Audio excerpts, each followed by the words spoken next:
Wow, that's right.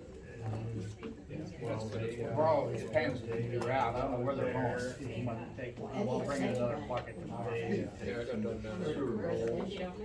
I did some stuff out in the place with all the. I'm in that PP. I put all my cans. For shed stuff. Yep, I am, I'm just gonna tell you. Like call meeting to order, February 21st, 2022, 6 p.m. Pledge allegiance to the flag of the United States of America and to the republic for which it stands, one nation, under God, indivisible, with liberty and justice for all.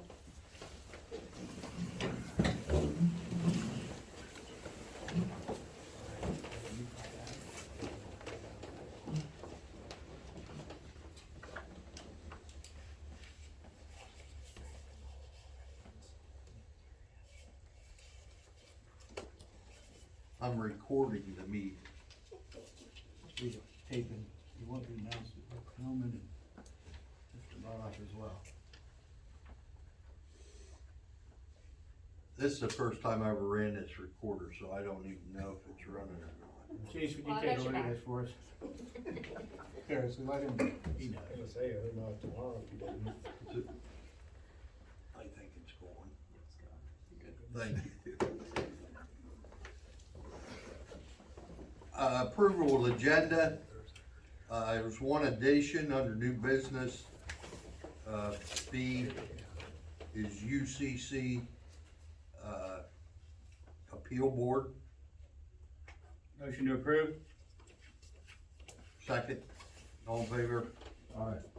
Aye. Communications. We got a letter that Frank filled out prior to last meeting. They're gonna be tearing the bridge out on Laurel Run and replacing it. We just had a sign off on it, and we did that. Hearing from visitors. Kevin. If you could bump me to the end, cause it's all sort of dependent on what everybody else says, if that's okay. I may not have anything, to be honest, but. Well, as far as I'm concerned, the agenda is the agenda. So whatever's on the agenda is gonna be beginning. Yeah, middle, no, I end. mean, the end of that list, not the agenda, the end of the list Oh, of okay. Attendees. Michelle, same I have- thing? Yes, please. I have two questions. First off, I'd like to know if the township receives funding to offset the premiums of flood insurance. Would just like to verify that. To my knowledge, no. Okay. My second is the letter that was issued to Mr. Musser a cease and desist letter or an order? Frank? The building code official has issued a notice to stop work Okay, under the Uniform Commercial Code, okay. section 40381.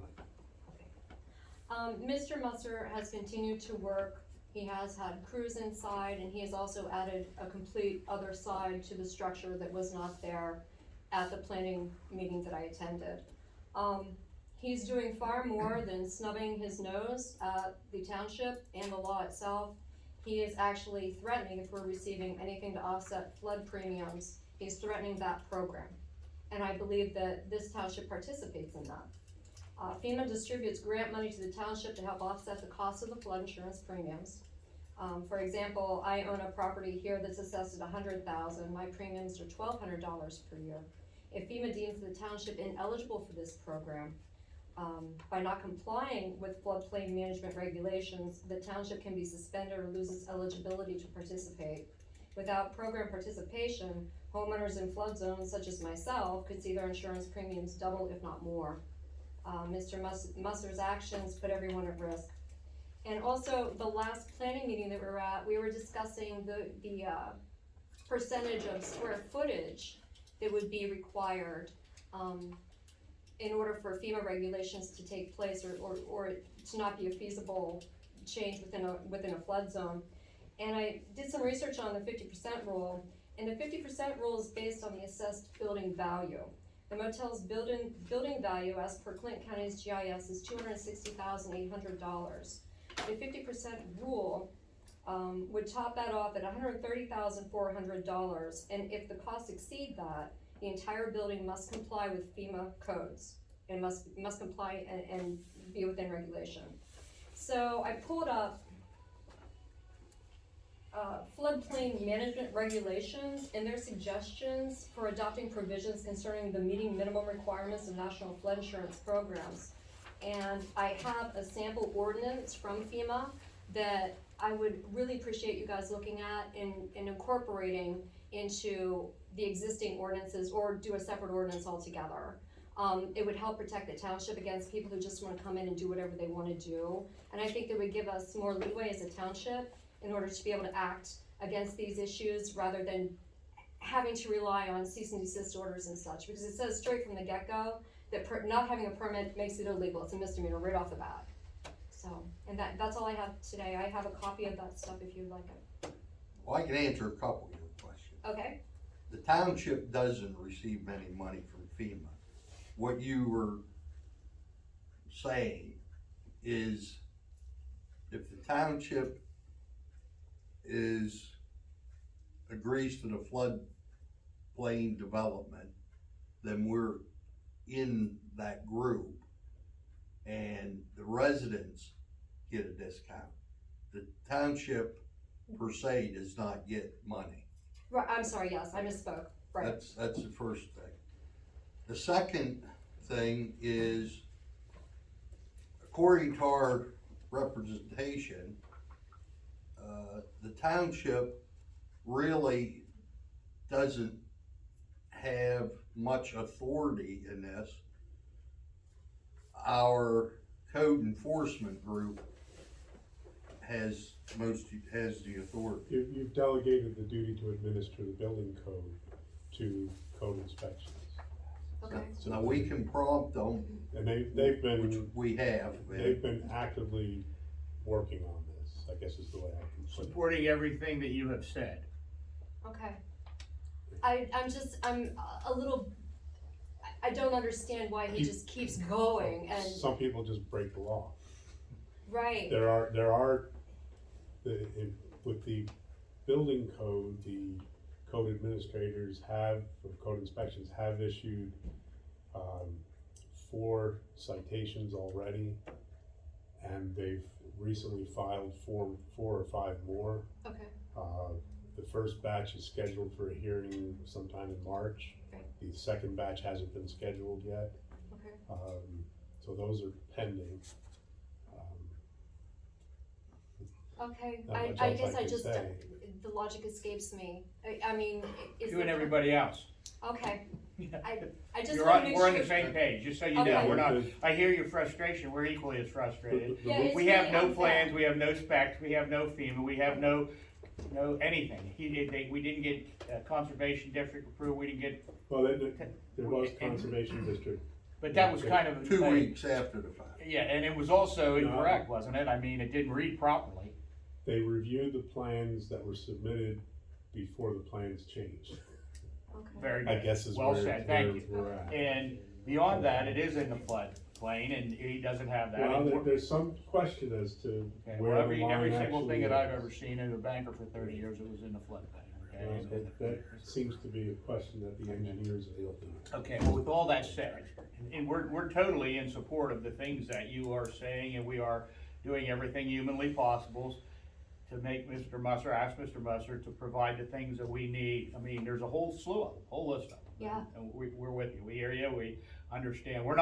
We haven't had anything presented to us to approve, so that's what you need to know. And Okay. take out to the community and tell everyone, I don't think anybody here is gonna argue with it. thank you, because there are many members of the community just see this completely as unfair. Well, sure it's They unfair. have to abide by the law and 100%. regulations and, 100%. Yeah. And later in this meeting, we may have further discussion, so thank you. thank you. I got a question while you're on the subject. Wait your turn. Alright, That's all I had. What? has anybody from here contacted L&I and OSHA? Labor and Industry doesn't have any role in it because the municipality is in charge through code inspections of the building code.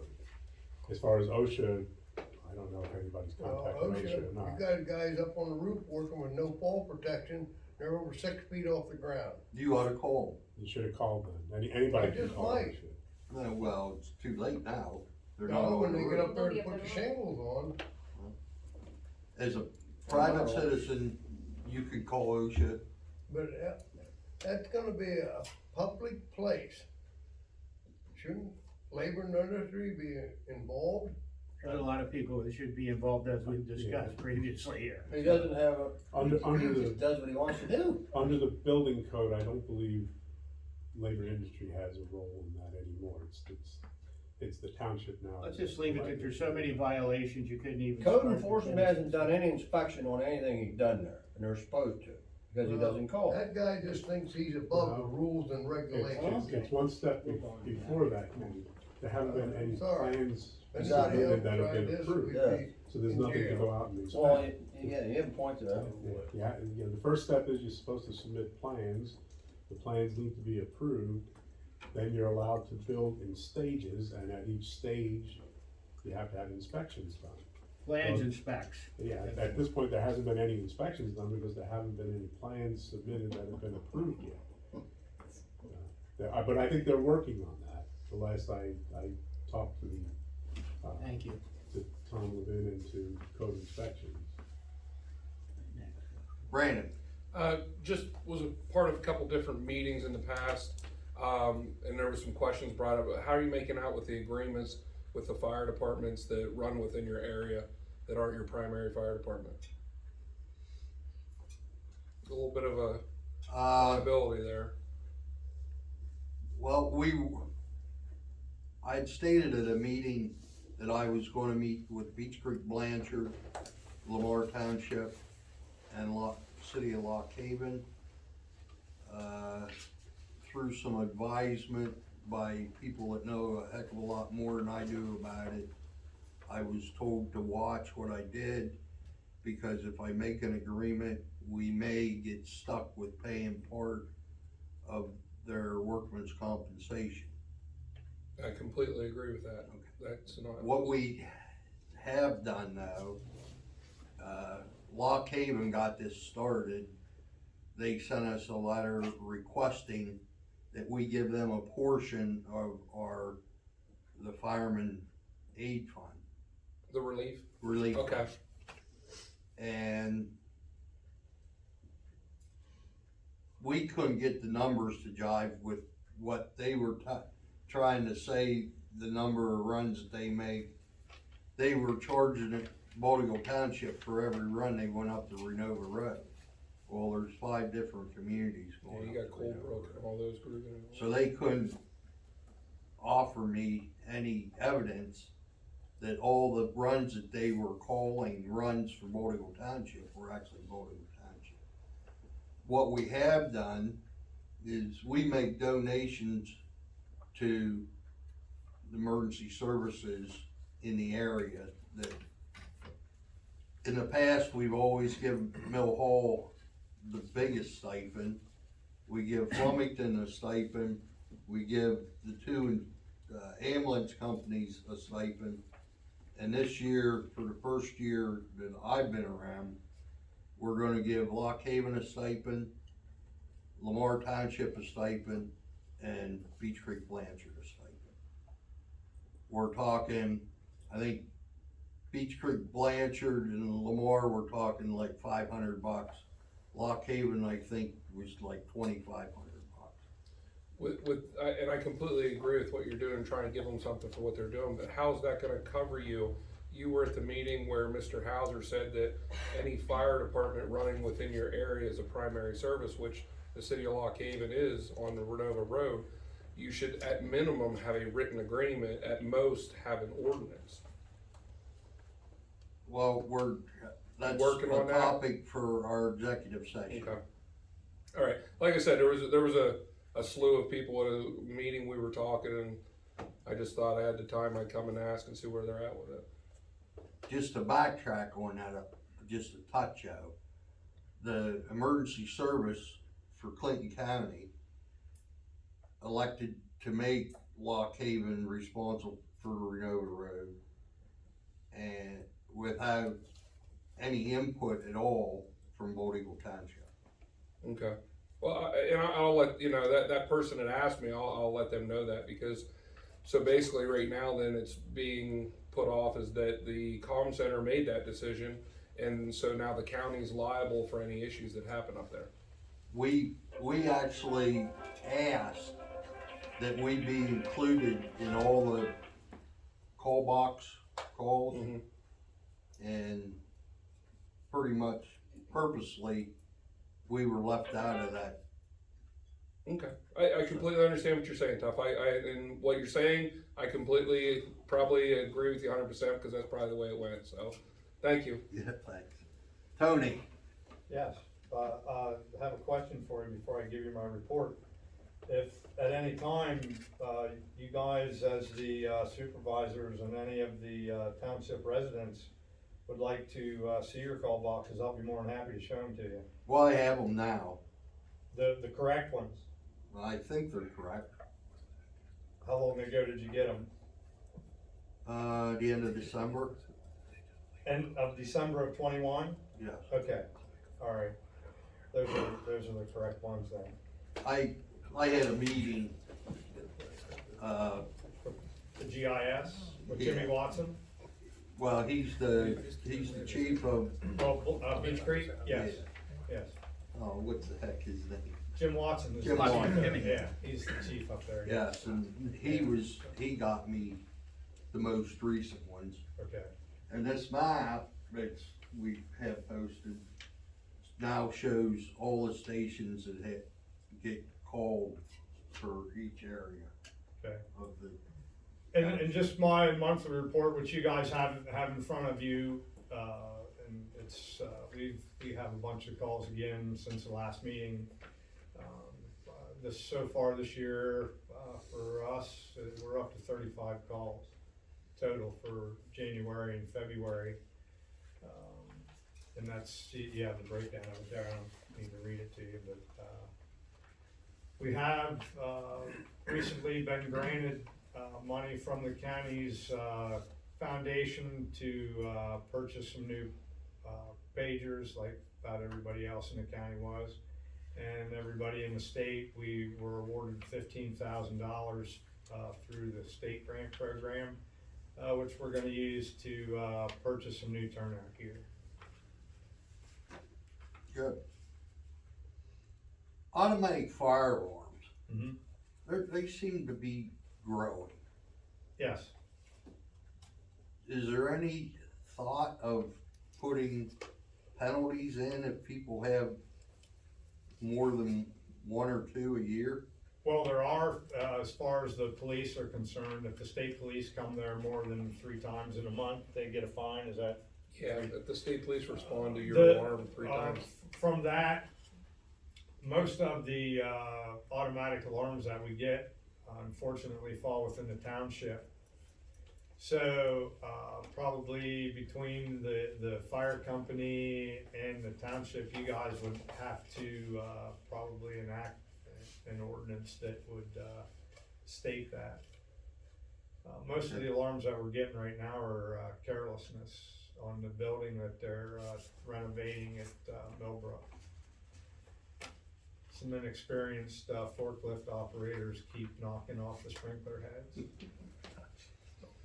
Okay, well, we'll keep that in mind because it seems like they're increasing. Well, and we're at that time of year now where through the winter, things start falling Freeze out out. and water lines start breaking and that, so yes, we have picked up. Ellie, Okay, I just want to touch back on the Lock-In Motel, I'm sorry. Has Mr. Fenstermacher with Code Inspections been on site out there at all? So who's taking process of the days that they're having construction there that they're not supposed to be? For the violations to be given? well, Fenstermacher is a principal He in, does the plan reviews, I don't know Right. that he's, I think it's Vic. the that's Vic on is, site. Vic, Victor Marquardt, is he Marquardt. their guy? is the actual person that goes out. Oh, okay. And he represents Mill Hall, Bodie Township, couple municipalities in the area.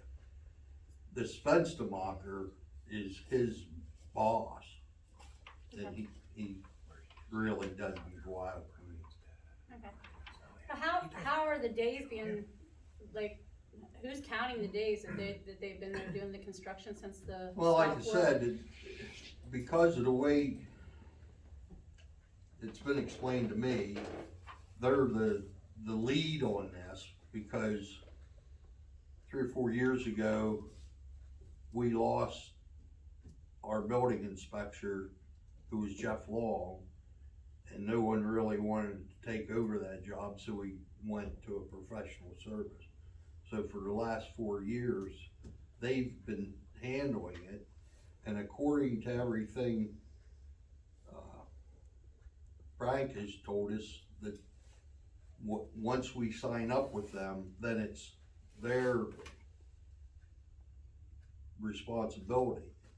Believe me, I've been in communication, Kenny's been in communication, Frank's been in communication, and I think Steve's been in communication. We're putting all the pressure we can on code inspection.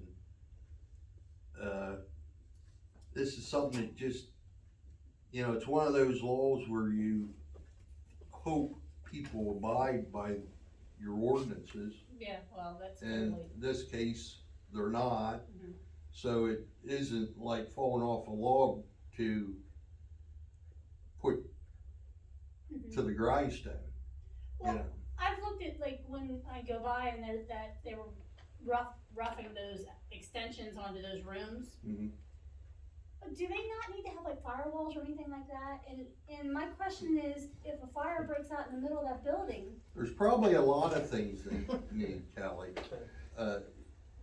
They can't be answered here by any of us. yeah, I'm just saying, like, this is like stuff that, They haven't applied for any, loss of life, if this Permits. goes forward. Listen to what he's saying, they have no permit, we so don't, we we I can't don't do know, anything. I don't have any idea what they've done.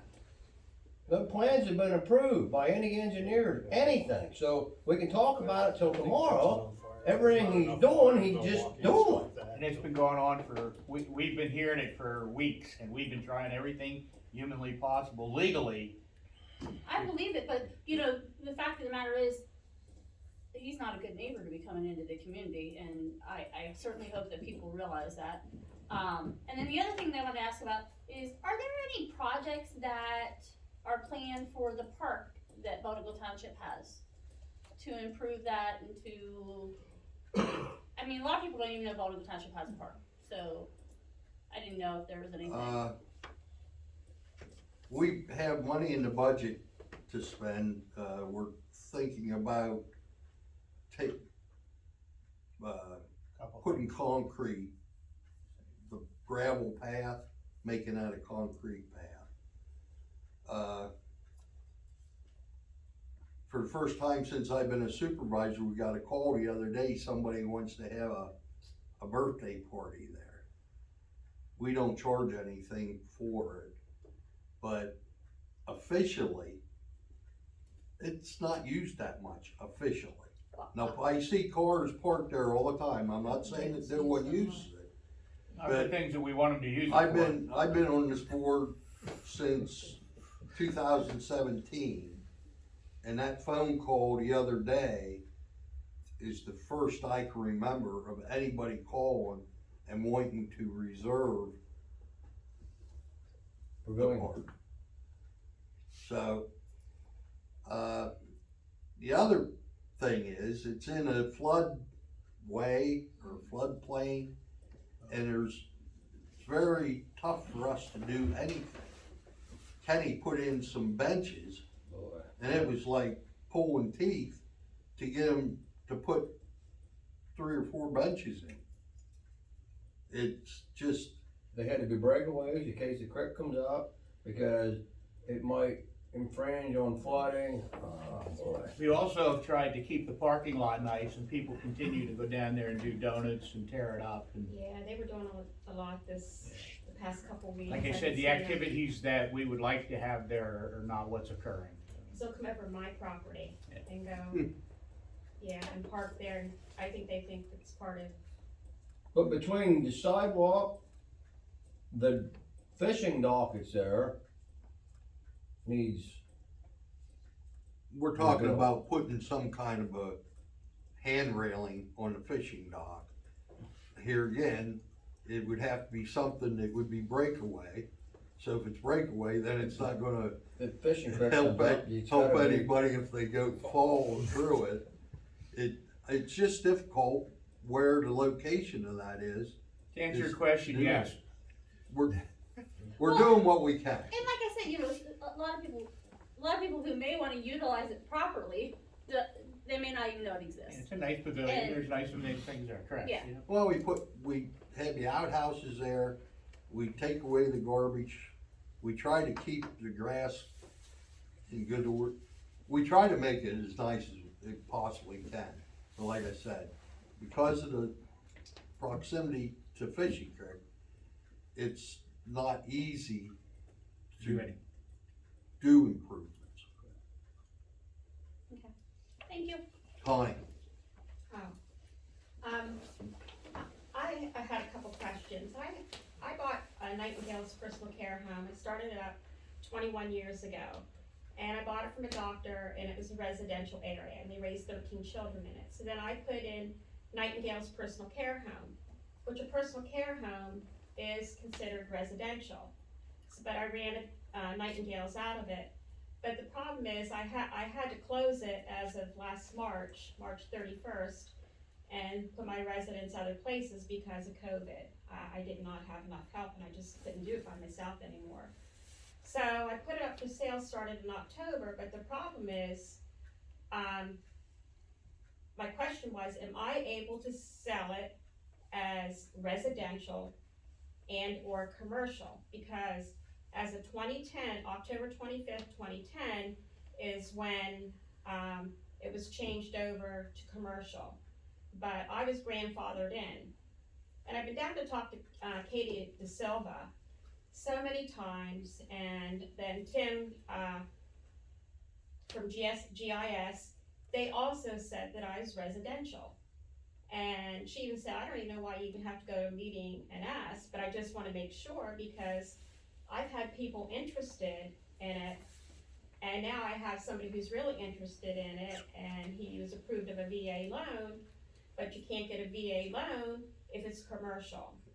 So I just wanted to make sure there wouldn't be any problems if I did sell it as that. So Ken, he talked to Mr. Maselli, and then, but we've been to Victor, and Victor says, no, it's commercial. But Victor wasn't here, you know, when it changed over in 2010, and I didn't know. Well, the question would be, what is it on the map? On the map right now, it says it's Commercial. commercial, but I was grandfathered in. And a So- personal care home is residential, So then, and I haven't used it, I mean, there hasn't been anybody in there since March 31st, it'll be almost a year. So it hasn't even been used as a business whatsoever. I just go the and check question is, on it. what was grandfathered?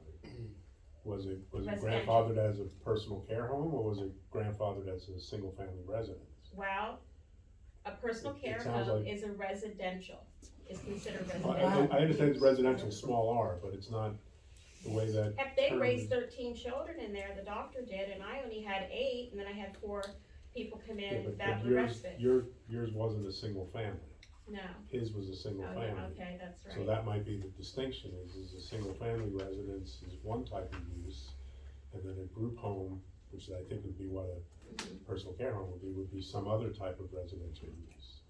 So you might be grandfathered as a group home, and I say might because I don't know how long it was there and that kind of stuff. I bought it, and it's been there for 21 years. Yeah, I don't know where that is in relation to when the ordinance was adopted. Okay, and whether you had a hearing or not, or they had a hearing to establish that, those are all factual questions. The question of whether you get protection to downgrade it, and by downgrade I mean from a group home residential setting to a single family setting, you might be allowed to do that as what's called an expansion of a non-conforming use, but you might be required to have a hearing to do that. We'd have to look at the zoning ordinance to see that. Did Victor talk to you about that at all, or just, No. all he did was look at the map and say, well, you're in the commercial district? And that's exactly what I did. When I got the question, I came in and looked at the map, and Yeah, I can see on the map too, because Katie DeSilva said, it is residential, you should be able to sell it as residential. I'm telling you, I'm right. And GIS said the same thing, so that's why we keep on going in circles, and I don't well, they're the know one what that to do. produces this map, so why would they produce a map that says it's commercial? Well, they said that it's grandfathered in, so that's where I'm so confused. The question is, what is grandfathered? That it's, That's the what use it is sounds like. residential. Well, yeah, but residential's too big of a But, phrase. yeah. Okay, I understand Was now. it a single family, double family? In this case, it sounds like it was a group home type of activity. So It if was that's for the what, if elderly, that's yeah. the use that was protected as a non-conforming use, then that doesn't automatically become a single family dwelling use. However, there might be a procedure that allows that under the zoning ordinance. Sometimes when you're going to more restrictive use, which from a group home to a single family is considered more restrictive, sometimes you are allowed to do that, but you might need to have a hearing in front of the zoning hearing board first. If you were going the other way, from a group home to an industrial use, then you couldn't expand that way, right? But sometimes it's allowed. Without saying that, I can't say anything more without looking at it, and then Victor would have to tell you if you need to have a hearing or not. Okay, It may be that you need to have a hearing in front of the zoning hearing board. yeah, and she said too, if two people out of the planning, out of the commission, if two people agree that it was residential, she said then it's I don't know what she's even know talking either. about. I don't know how that works Well, either. I don't know what she's talking about. Yeah. What she says doesn't have anything to do with the township. Yeah, but that's why I came here, because I missed a meeting last week, and, Ken said, why don't you just come, and Yeah, I just needed to find some answers, and Steve told me what to do too. so the question for Victor would be, did he look at it as an expansion of a non-conforming use? Or alteration would be the right word, an alteration of a non-conforming use. And sometimes you are allowed to do that, but you might need to have a hearing in order to do that. Okay. And they have the hearings, what, once a month, or? They have one scheduled. Okay. The zoning hearing board bids, they, Proceed with what I whispered in your ear. yeah. Proceed with what I whispered in your Okay. ear. Yeah, thank you, I have it written down. Heath, I'm good. Linda, I have two things. My big concern is with the FEMA. If they find out we're not complying with the ordinance and they pull our funding, we're gonna lose our mortgages. If you cannot get flood insurance, the bank won't give you a mortgage. So, stress to the zoning officer that make sure that they comply with FEMA. I think he is aware of that. Okay, the other thing is, a year ago, or maybe longer, I wrote a note about Terry Reynolds. Give the zoning officer, I never heard from him. He's living up there in a trailer that has no sewage, no water, and he's junking it. The whole damn corner is junk. Has anybody? Are you available during the day? Yes, Could you stop in tomorrow and fill out a complaint? I'll do it again, I I'll do it already too. did it once. I don't recall. I gave it to the secretary. Well, do you recall getting anything about Terry Reynolds living in a trailer without sewage? No, the only complaint we got that time was everything was piled around the house, but he's not living there at the house anymore, he's down the road, And that's up junk. on the right where that Yes. camper is. That's where he's living in the camper.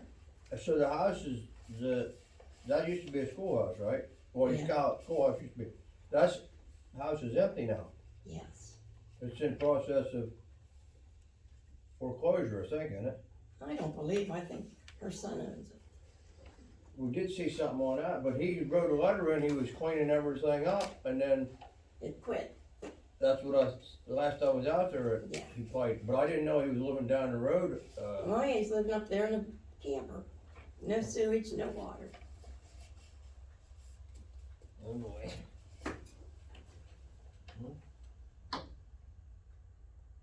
Do we have an ordinance of, Of course we do.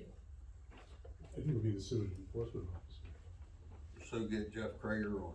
Yeah, if there's somebody living in a property without proper sewage, that's his battle. Water, there's nothing that says you have to have Water. water. But you need Sewage is regulated.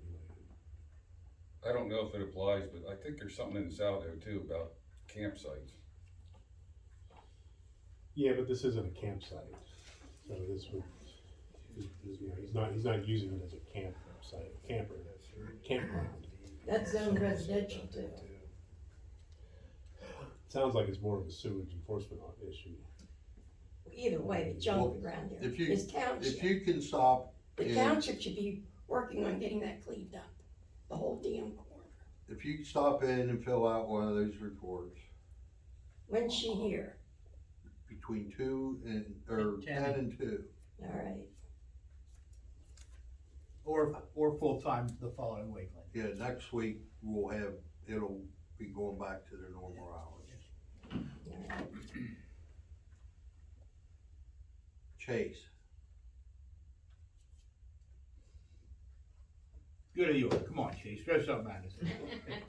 Any hot headlines we don't know any about? No. Any positive, good news tonight here? Before I have a nervous breakdown and cry. It's a big deal, so I don't have any good news with that. We'll take it. approval of the minutes for January 17th meeting. No additions or corrections, I make a motion, we approve them as presented. All in favor? Aye. Hey, Tom, can you go back, cause remember I said I wanted to talk after everybody? Sorry about that. Sorry, my Are bad. you blowing? I'm sorry. So just a couple things based on what I heard. It's Code Inspections Inc. that you guys have as your code enforcement, right? Is there, it sounds like they're a contractor per se, a service contractor. Do you guys have like a statement of work or anything for them? Because if they're not coming out, We have actual contractual agreement with them. so if they're not coming out per that They are contract, coming out. but if you request them and they're just not coming out, they're not They providing are a service. coming out. Okay, They issued, how many stop work? I just say there's 4 that are already scheduled for a hearing, and there were another 4 or 5 that were filed that I haven't received copies of. okay, cause I thought I heard they weren't on site doing any inspections. We didn't say that, somebody in the audience said there was no. They haven't inspections done any But- inspections because there's nothing to inspect, because Right. there's no Okay. plans that were submitted and approved. Okay, let me ask you this question then. I mean, they're aware that work has been done without a permit, Right, that's why there's citations. correct? So at the end of this whole process, you 3 as township supervisors give the yay or nay on this project, is that correct? No, If the applicant submits plans are approved, builds the building in accordance with the plans, then the code officer will issue a building permit, will issue an occupancy permit at the end of the process. But this board doesn't issue the occupancy permit. Now, there's other things that Mr. Musser has applied for that were brought up at the planning commission meeting last week, I think you were there. Yeah. That was a subdivision that he thinks he needs, and also a land development that he needs. Okay, alright? Those ultimately will be this board that has to approve of those, okay, once those two things go through the planning process for those. Alright, that's not the building code. Those are other codes. so I guess what I'm asking in a roundabout way is that you have, at some point in this whole process, Last step. you have the ability to deny and basically say, if you deny plans or whatever, he can't build this hotel / suites, and it's all for If naught. he's complied with the regulations, then they can't deny it just because. Okay, I mean, the real question is, has the applicant complied with the regulations? okay, And that's what the engineers review and the code officials review, the legal, not the legal, okay. the construction particulars of it.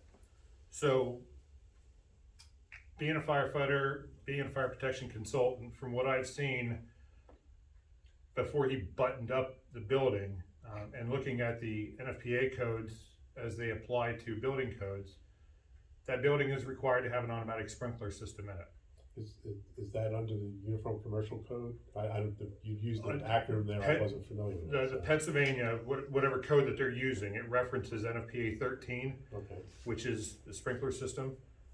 That building, being what it's going to be used for, or its intended use, has to have an automatic sprinkler system installed. and if, when the plans are submitted, if the plan officials determine that what you just said is accurate, and the plans don't have a sprinkler system, then they're not gonna be approved. Right, and additionally, the building requires, certain portions of the building requires non-combustible materials, i.e. anything that has a load-bearing wall, which would be your exterior wall.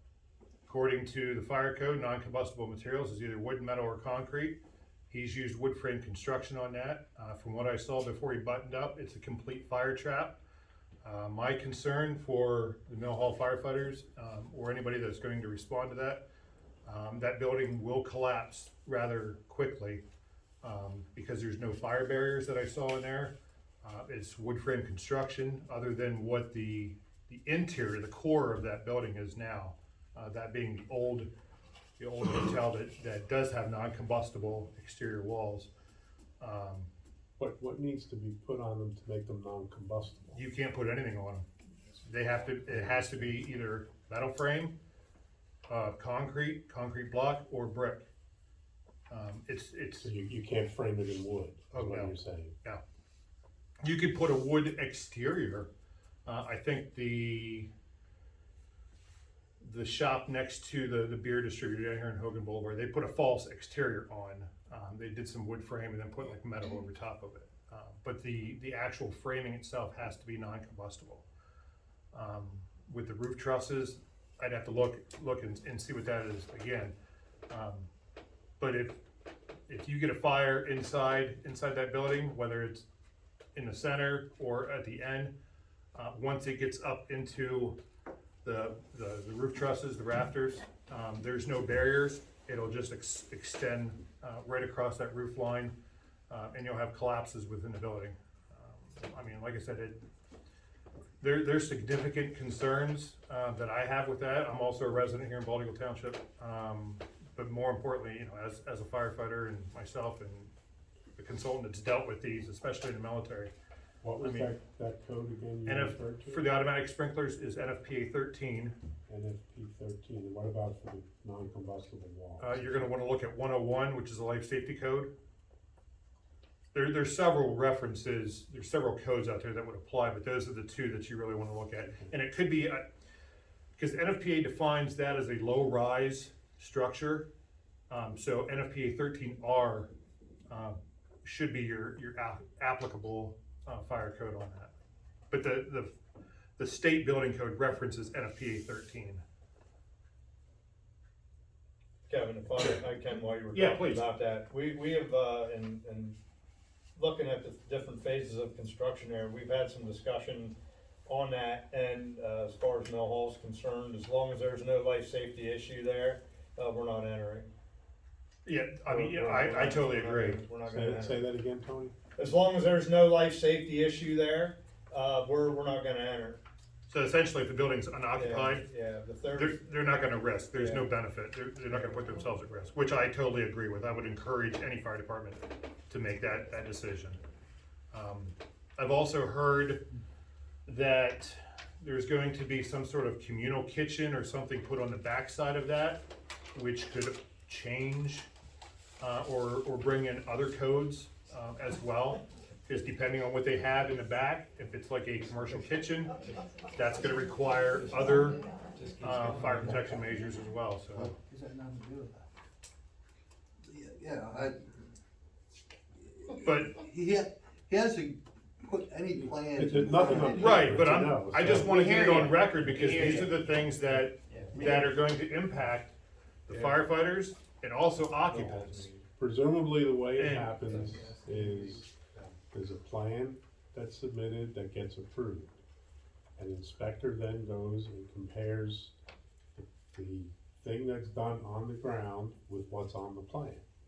Right, If it meets it, it meets it. If it doesn't, then you I proceed from that point. get that, but the concern is if this project presses forward and comes to completion, and he just simply pays fines. He doesn't have an occupancy permit, so he can't start letting people stay there. Again, he can violate the law, and, you know, he can I don't violate the believe, law. Kevin, I think you're going the wrong direction. Him paying fines doesn't have any, he can't wash his hand. Sooner or later, he's gotta comply to showing somebody a plan. Or he's not gonna get a permit to occupy. And then if he wants to violate that, then we just, But it's still a facility that should something happen, your emergency responders are gonna have to respond to and deal with. Cause until we can confirm there's nobody in the building, we always assume that building may be occupied if we see cars in the parking lot or whatever. I just don't wanna see the township be liable. I don't know if they could be. The township's not liable if some person is violating the law. I mean, if he puts people in there without an occupancy permit, you know, What happens then? what happens then? Yeah. At some point, I don't know, it could be he goes to jail, I don't know, I don't know. didn't know if that was like, I don't know. Cause You can't it's be- a valid question, I'm a concern, because if he does It's this. a valid question, but we don't have the answer for it. We're on the I know, same page as and- you are. We and agree with you. similar- We hear all of you. We've been battling this for 2 weeks, more than you could possibly imagine, all the way up to Glenn Thompson, Stephanie Borowitz, all over the place. And we're not, you know, we hear you, we agree with you. And the hard part, what the frustration to you is not being mad at what you're saying, is the fact that we can't give you an answer Yeah. because we don't have one. Yeah. We're 100% behind you. We've tried to stop. We've been over there. Our sewer guys are there. Planning people are there. We've had everybody and their uncle supporting everything you're saying, and we know that. We know. He's done nothing. I mean, We've had his own attorneys say, we're telling him to stop, and it's not. I mean, is there anything that the township can do to erect a fence to prevent anybody from going in there and say, look, this is a life safety, or this is a safety issue within our township? We wanna prevent anybody from going in there, cause right now, it's wide open. So if somebody goes into that building and gets injured, I don't think the township would be liable. He would be, but at the same time, Yeah, do you have a duty to trespassing signs. prevent somebody from going in? If somebody goes in, there's no trespassing signs up with his signature on it, so nobody should be there unless they have, it says no Well, trespassing. Yeah. You probably should be told that the fire company's not gonna protect the place if there's a fire. but that would be up to the fire company. That's up to the fire company. Well, the chief just made that decision, which I totally back. I mean, But it's, I would think that they should tell him. but as a They should send township, them a letter. as a township that's responsible for providing fire protection emergency services, I think you guys should be involved in it as well. Say, The look, township's not responsible to provide him with fire service. no, provide, well, yes, And yes, you Should we would be. go on, Kevin? Yeah. This is. Sure. We appreciate your concern, Ken. We do, and we're Yeah. we're No, up to our I ears get in it. It's every just- day with every one of you. And again, we appreciate you coming in, and we love you, and we're happy, we listen, and we're picking up more things you say, but we're not in any way, shape, or form advocating what this guy's doing illegally, okay? And we're all on the same page. And I'm not saying you are, Everyone's on it's the just- same page, okay? We're beating a dead horse. We're taking appropriate steps that we feel appropriate. We have the legal system involved. We're taking another step, very possibly in the real near future, and let's see what happens. Let's see what, so we'll keep you posted and keep your ears open, and hey, continue to voice your concerns. I mean, Chase Baldoff's here, and I'm sure he'll touch on it a little bit, and again, you're all correct. We're not arguing, we're all on the same page in this room, 100%. Okay? Thanks. Well, I'm under the assumption, Steve, that is a commercial property, right? Pete, we talked about this till we're blue in the face. We need to move on, okay? Well, I think L&I is gonna have to give him his occupancy permit. I think there's a whole bunch of things like that you're absolutely correct on. Cause he might have to I put. don't think L and I does that drywall anymore. Clear to the roof in that place. From what I don't think L&I have. Since they adopted the Uniform Construction Code, when they adopted the Uniform Construction Code, the role of L and I doing all commercial activities has been changed. That's actually what my dad did. My father was a labor and industry inspector. He retired 30 years ago. But under the new law, that role isn't there. Now it's up to the municipality to code inspections to do those approvals. Now, if it was a bigger, if it was a bigger thing, perhaps that triggers the labor and industry. I'm pretty sure that has to be approved by L&I. Yeah, that's not the case anymore. It's the local people have to approve it. I mean, the township could have elected to, and I never get it right, whether it's opt-in or opt-out, but whichever one the township did, they could have elected the opposite, and then it would be labor and industry's job to do it. But that's not what the municipality decided 15, 20 years ago when they made that decision, 12 years ago, when they made that decision. So I have an approval for check disbursements from January 17th to February 17th. Financial report, check once, I make the motion to approve. All in favor? Aye.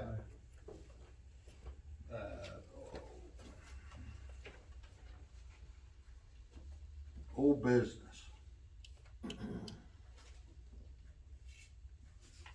Kinley Hollow project.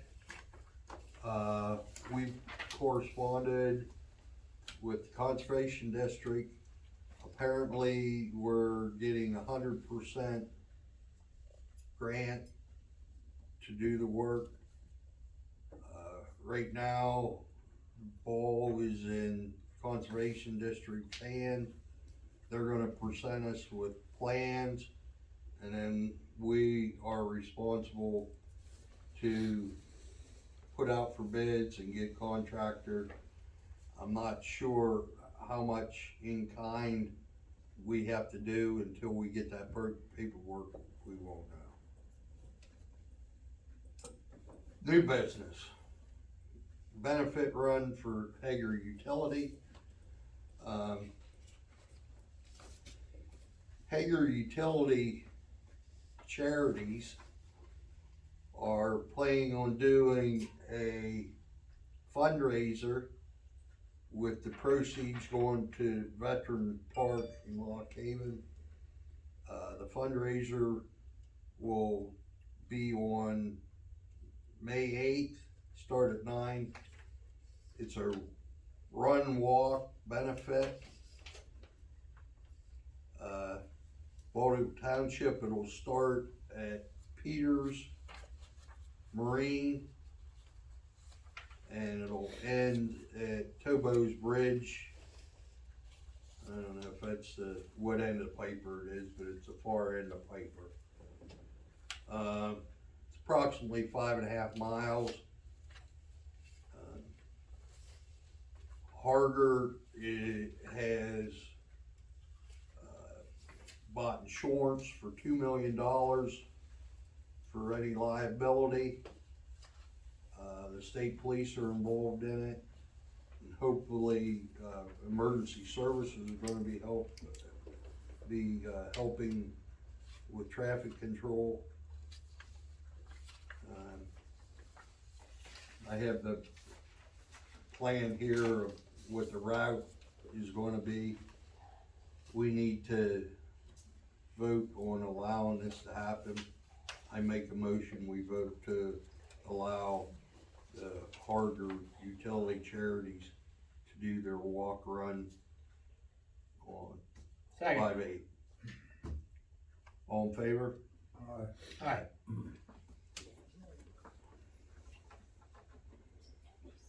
Last thing on the agenda is, UCC Appeal Board, or UCC Board of Appeal, however you want to say it.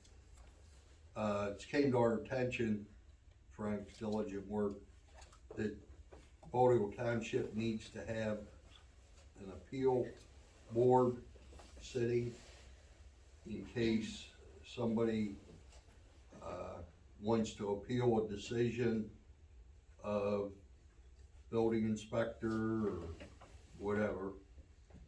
And I'd like to make a proposal that we appoint Heath Rager, Chip Yost, and Jim Russo to that board. Did you look at the requirements for the board before you did? I don't know those gentlemen, so I did I mean, they're about supposed to have 6 months, certain, years. 6 supposed to have months. certain, 6 certain months, trades years need to be represented type of thing. Well, Heath is an industrial, Building maintenance teacher. That's probably, Jim Russo's been in the building construction for 45 years, maybe longer. and I believe He's also on Flemington's, yeah, I think he's also in the city, Rock Haven City, because I represent that board. okay? And Chip Yost is worked for YBC in building materials for quite a while. Would there be a conflict of interest with Chip being on No. the planning? He's a member of the planning committee too. Okay. Just asking.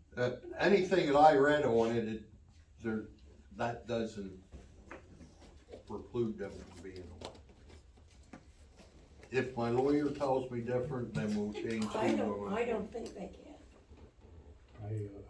I don't believe they can, that's conflict of interest. I don't believe so. Well, let's start with the plan.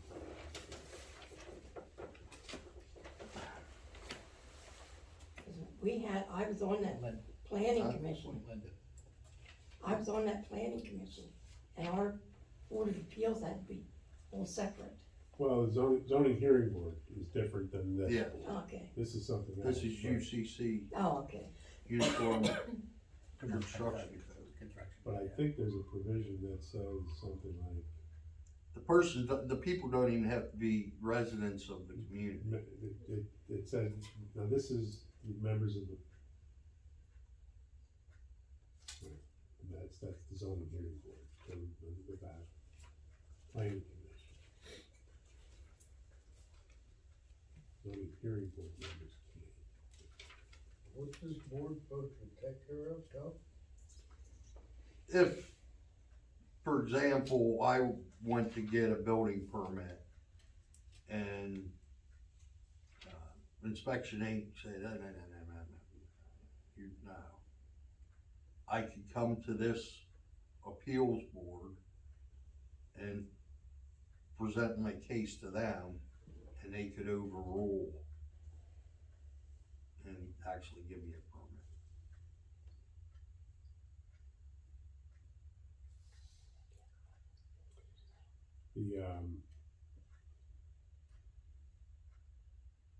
So the first thing I'm looking at first is members of the planning commission. And it says, they shall not be officers or employees of the municipality, except that one member of this board is allowed to be on the planning commission. But, so that doesn't restrict it that way. So now let's go to the code enforcement section. And read those regulations.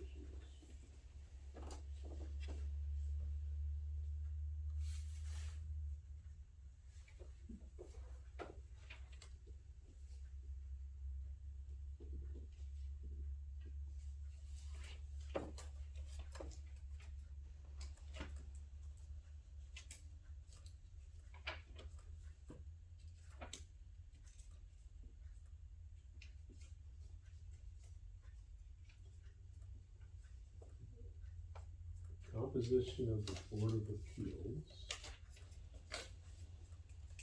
is governed by all of the following. A member of the board shall be qualified by training and experience to pass on matters pertaining to building construction. Training and experience may consist of licensure as an architect or engineer, experience in the construction industry, and training or experience as an inspector or plan reviewer. A member of the Board of Appeals holds office at the pleasure of the municipal's governing body.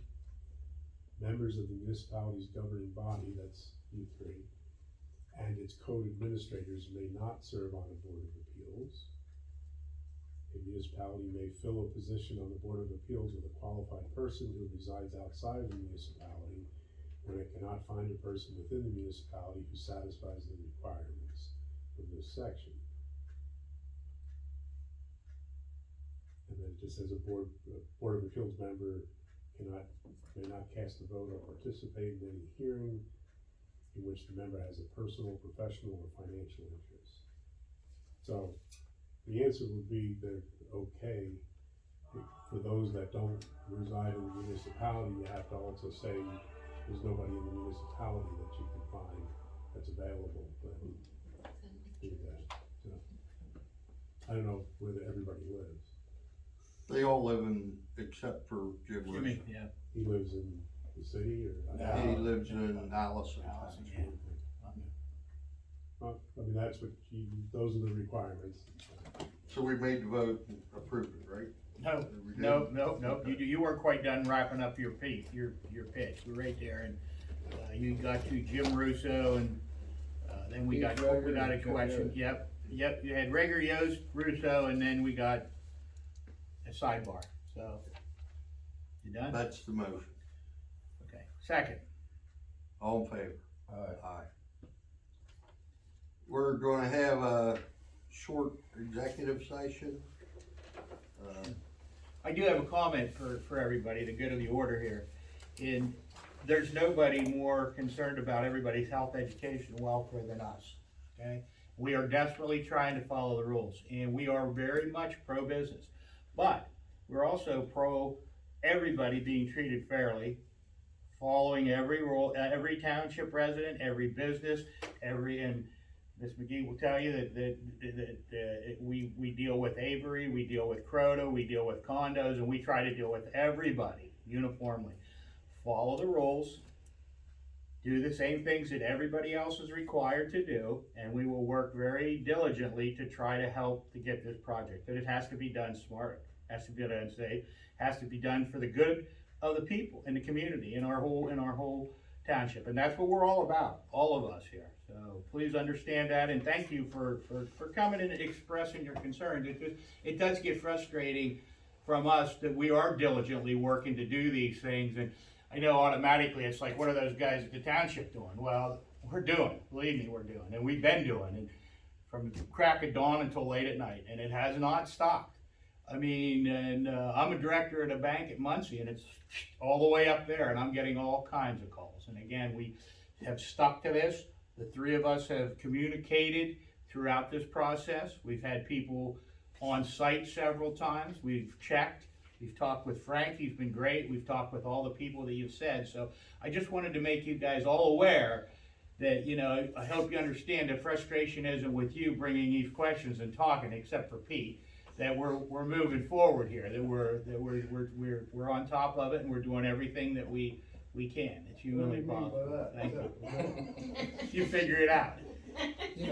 Steve, can Thank you. Can I just say thank you for making that public announcement, because I think that is from residents' standpoint, they're thinking that, well, what are are the supervisors doing? And like the article that was in the news the other day, I was at the planning meeting, it was spoken about the fines, and he's, you know, saying that that's not the case. So then you have his word against Supervisor McGee's word, you know, back and forth, and Frank said it very, very, very eloquently, you know, there's a lot of things in place. I've been in banking for 40 years, my expertise was construction financing. I've never seen anything quite like this, and everybody just, you know, again, anybody can do anything they want for a little while, but we're trying to follow the rules that are in place, and it's hard, as we can see, it's like, who handles this? Who takes care of this responsibility? Who enforces it? And now we've got a bunch of balls in the air, and it's a juggling act, and you know, we're trying, we're trying, just so you know that, believe me, you wouldn't, Kenny and Tuffy and I and Kenny's been on site, Tuffy's been on site. I backed away from it as a conflict of interest, to be completely honest with you.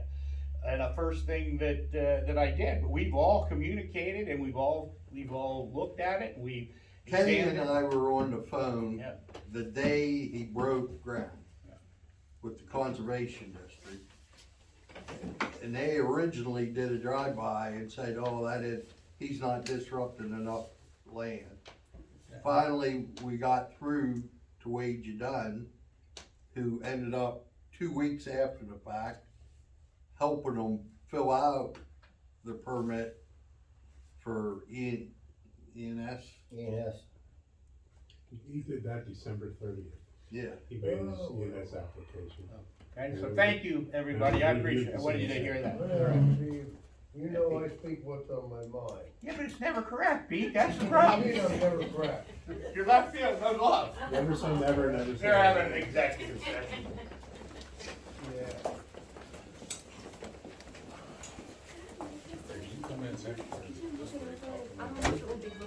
Those are the, I believe they updated their site plan statute. I believe it was from This is July 2011.